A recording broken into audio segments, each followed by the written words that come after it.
Thanks so much for joining us for another edition of our Open Mic program. And we do have Senator Tom Cotton with us right now. And Senator, thanks so much for taking time and talking with us. Hey, Bob, it's good to be back on with you. Hello to all of your listeners. Well, one thing I know has seemed like it's been so dominant, especially those in the news media, is the censorship of Twitter and Facebook on a New York Post Hunter Biden story. This is something that is so bizarre that it almost makes people sit up and that don't even pay attention to that when they talk about Twitter and Facebook. Tell us what your thoughts on this is. Bob, the censorship by these social media giants of conservative and Republicans is chilling. I've heard from so many Arkansans who have long believed that these companies disfavor our points of view as people who believe in God and believe in our Constitution and believe borders and national sovereignty matters. But what happened a few days ago with the New York Post is an open declaration of war against conservative points of view.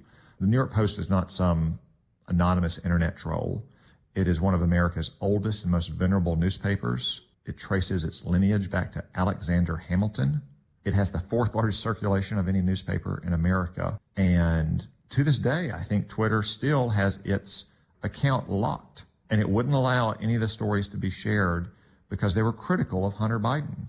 And they claim to have had access to Hunter Biden's emails. No, I don't know. Maybe those emails are not authentic. You would think if that were the case that Hunter Biden or the Biden campaign would come out and say, those are fake emails. They haven't done that yet. For all you Sherlock Holmes fans, that reminds me of the dog that didn't bark. So we need to take steps to make sure that these companies can't act as the censors for all information. These are giant monopolies, some of the most powerful companies in the history of mankind. So the first thing we should do is limit the immunity from legal liability that Congress gave them back at the dawn of the internet. Currently, they're not liable for anything they put on their platforms. And they'll fight to the death to keep up posts that, make fun of a teenage girl's appearance or falsely accuse a small restaurant of discrimination because someone doesn't like the owner's conservative views. But if they touch on their precious presidential candidate, it's got to be censored. That cannot be the case.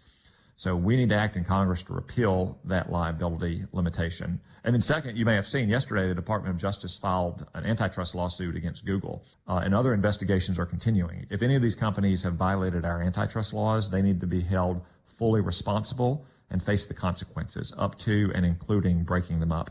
When they look at the antitrust as a beginning with Google, and some think that Twitter and Facebook will follow for this antitrust law.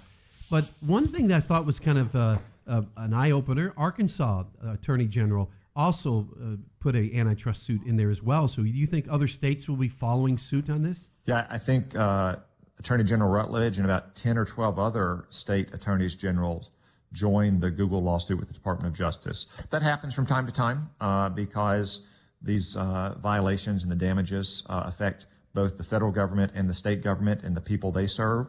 It wouldn't surprise me to have more states joining the Google lawsuit. It wouldn't surprise me to see other states filing lawsuits independently. I got to say, a lot of Democrats don't like these companies either. That's probably because they just don't like any big company that makes a lot of money. But I wouldn't be surprised to see some Democratic attorney generals filing their own lawsuit. Obviously, they don't want to join in the Trump administration in anything, but there's a lot of Democrats who are not very pleased with these companies either. Well, Senator, thanks so much for joining us here on Open Mic, and we invite you to stay tuned. We will have you on again tomorrow. Thanks very much, Bob.